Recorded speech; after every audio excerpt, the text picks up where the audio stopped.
யுத்தத்துக்கு பிறகான காலப்பகுதியை எடுத்து பார்த்தோமானால் மட்டக்களப்பு மாவட்டமும் ஒரு கூடுதலாக யுத்தத்தினால் பாதிக்கப்பட்ட மாவட்டமாக இருக்கின்றது.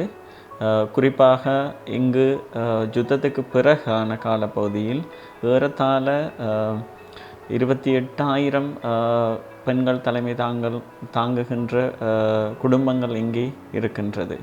அதிலும் வறுமையில் மிகவும் கூடிய அளவிலே பாதிக்கப்பட்ட மாவட்டமாகவும் இது இருக்கின்றன.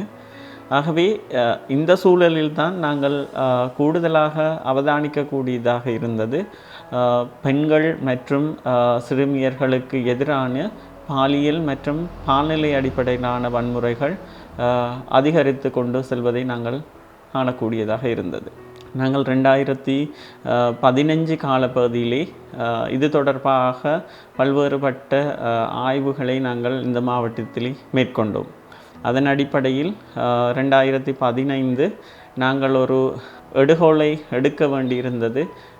அந்த எடுகோலில் பல்வேறுபட்ட விடயங்கள் அடையாளப்படுத்தப்பட்டிருந்தது. குறிப்பாக சேவை வழங்குனர்கள் மத்தியில் அவர்களுடைய சேவைகை உதவி நாடிகளுக்கு அல்லது பாதிக்கப்பட்ட பெண்களுக்கு கொடுக்கின்றதில் அவர்களுடைய ஏழ்மை அல்லது அவர்கள் சேவை வழங்குகின்ற நிறுவனங்கள் அல்லது இந்த இன்ஸ்டிடியூஷன் உடைய சிஸ்டம் அல்லது மெக்கானிசத்திலே காணப்படுகின்ற தடைகள் அல்லது சேவையை பெற்றுக்கொள்வதில் அவர்களுக்கு இருக்கின்ற சவால்கள், இது போன்ற பல்வேறுபட்ட விடயங்களை நாங்கள் கருத்தில் கொள்ள வேண்டியிருந்தது.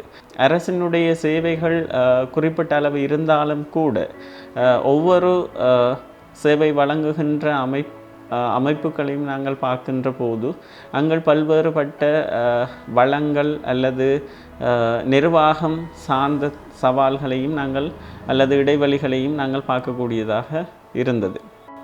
அந்த வகையில்தான் ஒரு பொறுப்பு வாய்ந்த சிவில் சமூகம் அமைப்பு அல்லது பெண் உரிமையை கதைக்கின்ற ஒரு பெண்சார் அமைப்பு என்ற வகையில் நாங்கள் ஒரு முடிவுக்கு வந்தோம்.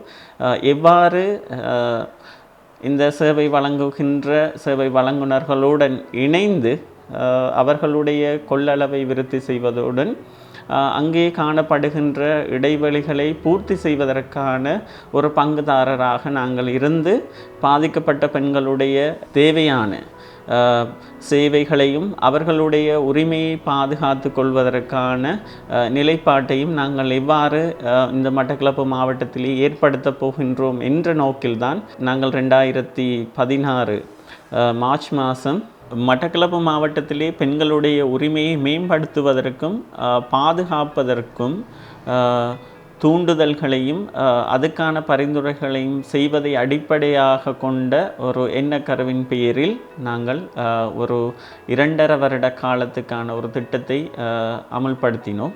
இந்த திட்டத்துக்குள் 2 வகையான பிரிவுகளை மையப்படுத்தியதாக அமைந்திருந்தது.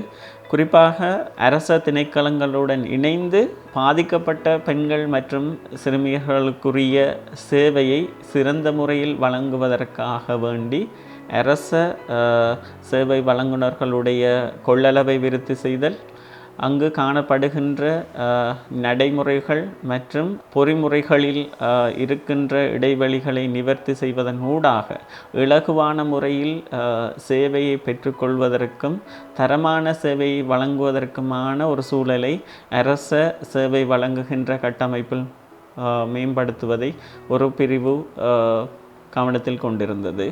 2வது பிரிவை பொறுத்த வகையில் குறிப்பாக பெண்களுடைய கொள்ளளவை விருத்தி செய்து அவர்களுடைய பிரச்சினையை அடையாளப்படுத்தி அவர்களுடைய உரிமைகளை பாதுகாப்பதற்கான பொறிமுறைகளை ஏற்படுத்துவதற்கான வலுவூட்டல்களையும் அதற்கான தளங்களையும் அமைப்பதை நாங்கள் 2வது பிரிவிலே கவனத்திலே கொண்டிருந்தோம்.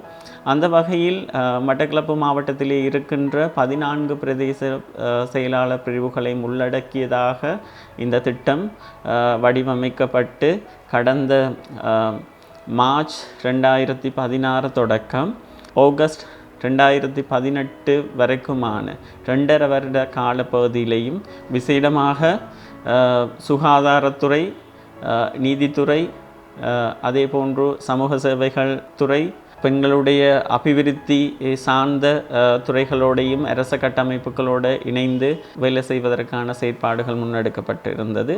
வலுவடைய செய்து அதனூடாக பிரதேச மற்றும் மாவட்ட மட்டத்திலான வலையமைப்புகளை உருவாக்கி அதனூடாக அவர்களுடைய பிரச்சினைகளை வெளிக்கொண்டு வருவதற்கும் அதற்கான தீர்வுகளை அரச மற்றும் அரச சார்பற்ற அமைப்புகளுடன் இணைந்து பெற்றுக்கொள்வதற்குமாக பல்வேறுபட்ட செயற்பாடுகள் இந்த 2.5 வருட காலப்பகுதியிலேயும் மட்டக்களப்பு மாவட்டத்திலே முன்னெடுக்கப்பட்டிருந்தது. இதன்போது விசேடமாக 2 செயற்பாடுகள் முன்னெடுக்கப்பட்டிருந்தது. குறிப்பாக ஒவ்வொரு பிரதேச செயலாளர் பிரிவுகளிலும் இருந்து ஏற்கனவே அரசியல், பொருளாதார மற்றும் சமூக ரீதியில் தலைமைத்துவத்தை ஏற்று இருக்கின்ற பெண்களை தெரிவு செய்து அவர்களுக்கென மாவட்ட மட்டத்தில் ஒரு தளத்தை உருவாக்கினோம். அவர்கள் தங்களுடைய அறிவை பகிர்ந்து கொள்வதற்கும் நல்ல கற்கைகளை மற்றவர்களிடம் இருந்து பெற்றுக்கொள்வதற்கும் ஒரு கலெக்டிவான செயற்பாடுகளை மாவட்ட மட்டத்தில் அல்லது தேசிய மட்டத்தில் முன்னெடுப்பதற்காக இந்த வலையமைப்பு உருவாக்கப்பட்டு பல்வேறு செயற்பாடுகளை அவர்கள் மேற்கொண்டு வருகின்றார்கள்.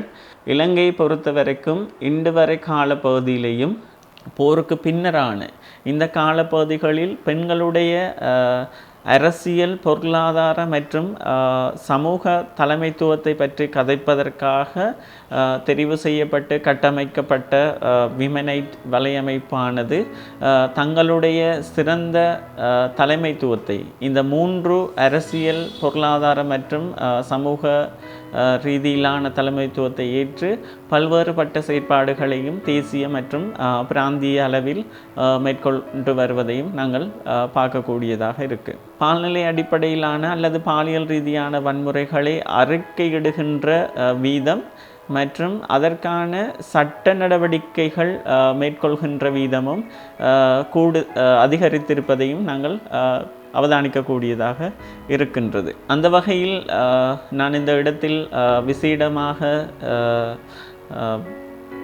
நன்றிகளை தெரிவித்துக் கொள்ள வேண்டும். குறிப்பாக இந்த திட்டத்தை எங்களோடு இருந்து வரைவு செய்து அதற்கான நிதியையும் பெற்றுக்கொள்வதற்காக உந்து சக்தியாக இருந்த படம் நிறுவனத்துக்கும் அதன் அனைத்து ஊழியர்களுக்கும் அதற்காக நிதி அளித்த லக்சம்பர்க் நாட்டினுடைய வழிவகார அமைச்சுக்கும் நன்றி தெரிவித்துக் கொள்ள வேண்டும்.